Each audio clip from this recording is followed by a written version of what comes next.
E aí, pessoal da página da Secretaria de Cultura, o Giro Quest desse mês traz ele, o nosso convidado especial, Pedro Beretta. Olá, Pedro, muito obrigado por aceitar o nosso convite. Eu que agradeço, Lucas. Para mim é um prazer estar aqui com vocês, falando dessa cultura pop que transforma a nossa vida, que nos auxilia o tempo todo. Tá preparado? Estou preparado. Então vamos lá.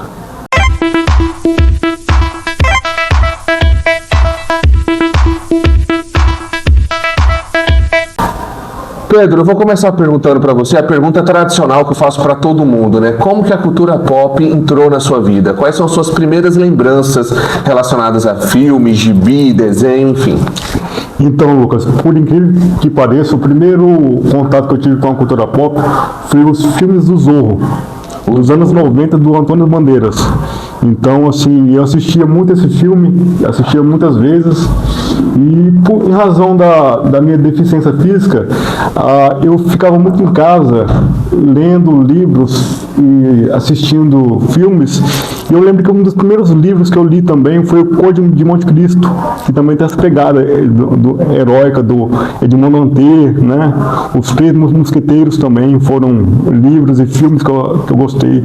O Homem da Máscara de Ferro, também um clássico dos anos 90. Você gosta dessa pegada que tem uma espada. É pegada épica.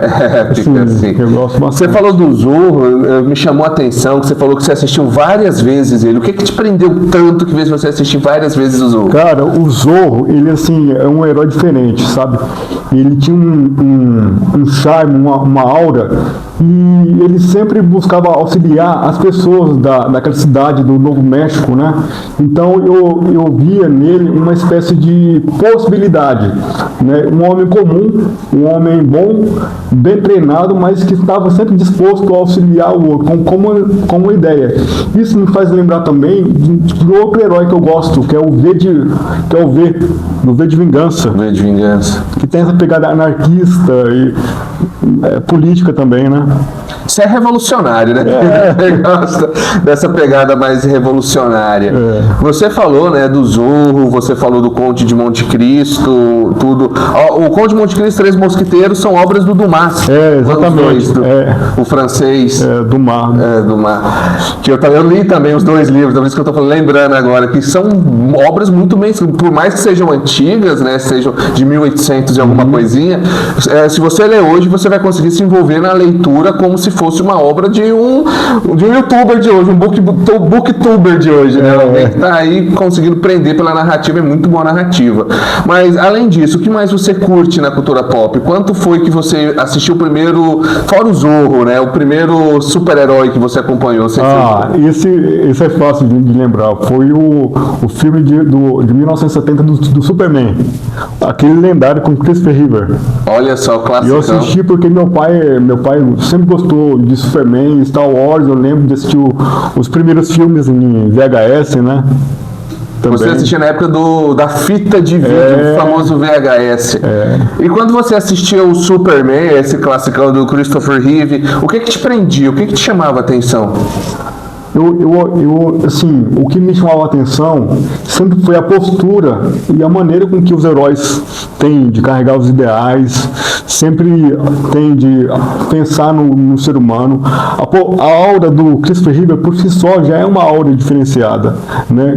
A maneira com que ele conseguia transitar do Clark Kent pro Superman, para mim era fantástico aquilo. Sabe, até aquela cena que o pessoal fala muitas vezes dele voando em alta velocidade para tentar reverter o tempo, aquela cena foi fantástica também. Classicão. E você assistiu o novo Superman? Assisti, sim. O que você achou? Cara, eu achei muito bom. Eu achei que o James Gunn conseguiu revitalizar, sabe, a aura do Superman como um escoteiro, como um herói mesmo, o primeiro super-herói, com essa aura, sabe, solar, para auxiliar as pessoas. Conseguiu pegar bem, eu acho que a aura do Superman da Era de Prata, do Shuster, né, e do Siegel, né, que foram os criadores, Então eu achei assim que foi muito bom, muito assim, claro que tem as devidas proporções, mas eu achei muito melhor do que o do Superman do Snyder. Olha só, é bem interessante o Superman, Pedro, que você pode reparar, ele é um personagem, ele é o mais poderoso da Terra, ele pode ter tudo que ele quiser na base da força dele, mas ele escolhe servir. Escolhe servir. Assim, é até religioso isso, uma pegada, ele escolhe o bem, né, como uma opção de vida dele, mesmo ele podendo fazer o que ele quiser, ele escolhe fazer o bem todos os dias, né? Ele escolhe ser humano. Então, por mais que ele é um super-herói, mas ele é um super-herói da humanidade. Assim, é muito, muito louco, né? Isso, porque por mais que ele seja uma obra ficcional, ele serve de inspiração para o mundo todo. Sim, exatamente. Eu vejo que os quadrinhos, a cultura pop tem esse poder, sabe? De inspirar a gente, de trazer para o ser humano o que ele tem de melhor. Porque, assim, a cultura pop, eu acho que é o meio mais acessível da arte, né? E a arte, quando ela serve de catalisador, como vetor de inspiração, transformação, ela é uma excelente ferramenta. E as pessoas se encontram nela, né? Eu não sei se você teve a oportunidade de vir em alguns dos eventos que a gente produz de cultura pop. Eu já vi alguns, já. A gente ouve muito relato de pais, principalmente, que os filhos eram reclusos e começaram a fazer amizade por causa dos eventos, e aí quando pensa que não, uma já está empreendendo, porque ela era uma menina muito tímida, conheceu pessoas no anime ou no Giro Geek BG Festival, fez essas amizades, formou laços, aí era cosplayer, começou a vender cosplay para outras pessoas também fazerem, e tudo isso porque ela se encontrou dentro de um lugar, de um espaço que era o evento. Essa é uma coisa fantástica, é da cultura pop, né? Que a gente busca trazer aqui para a cidade também esse tipo de coisa. Você falou do Superman, que acho que é o herói mais famoso do mundo, mas você também leu quadrinhos? Você gosta da Marvel, da DC? O que você curte nesse universo? Apesar da gente estar falando do Superman, né? O Superman foi o primeiro herói que eu tive contato, mas eu tenho que confessar, Lucas, eu sou Marvete. Você é Marvete. Quem que é o seu herói favorito? Demolidor, fácil. Por quê? Conta pra gente. Porque o Demolidor eu acho que é o herói que mais representa a resiliência pra mim, né? Porque assim, igual você falou de identificação, né? Por eu ser uma pessoa com deficiência, eu não via muitos personagens que eu tivesse uma identificação. E quando eu vi o Demolidor, inclusive aquele filme do Ben Affleck, no começo dos anos 2000, foi um momento muito bom, porque eu vi que uma pessoa com deficiência tinha condição de ser representada, tinha condição de ser um herói. E o Demolidor, ele tem esse lado dele católico, bem religioso e bem visceral mesmo, sabe? Ele consegue assim, transpor todos os paradigmas e estigmas que as pessoas têm com uma pessoa com deficiência, sabe? Esse lado dele meio ninja, meio oriental também com as artes marciais, o fato dele ser um galanteador também, advogado, eu me formei em direito também. Inspirado no Demolidor. Pedro, você estava falando aí, né, do Demolidor, só que a gente tem vários Demolidores, né? Você pega o seu Demolidor do Ben Affleck, aí a gente tem esse novo Demolidor da Marvel, né, da série. Você assistiu a série? Assisti. E aí? Na minha opinião, eu vou rasgar o verbo. A série da Netflix, Demolidor, foi a melhor série de heróis que eu já vi. É da Disney. A primeirinha, né? A primeira, que agora tá na Disney.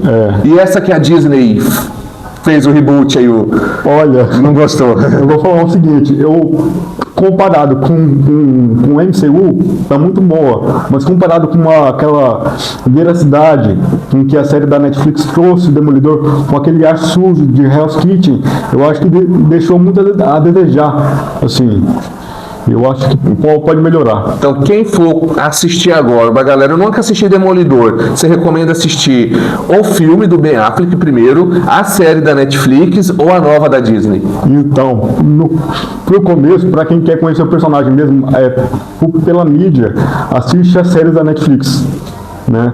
Depois assiste séries da Marvel e se você tiver de bobeira quiser um filme de sessão da tarde, assiste do Ben Affleck. Pedro, você estava falando do Demolidor, em off a gente estava falando, você também leu muitos quadrinhos do Demolidor, né? Como que foi essa experiência? Como que chegou até você os quadrinhos do Demolidor? Ou você já comprou querendo o Demolidor, não queria mais nenhum outro? Então, depois desse impacto que eu tive com o filme do Ben Affleck, no início dos anos 2000, eu comecei a pesquisar quadrinhos. E eu vi que tinha o quadrinho do Frank Miller, A Queda de Murdoch. E aí eu comecei a ler esse livro, esse quadrinho, mas não era meu, era da biblioteca da escola. E aí eu comecei a ler, comecei a gostar.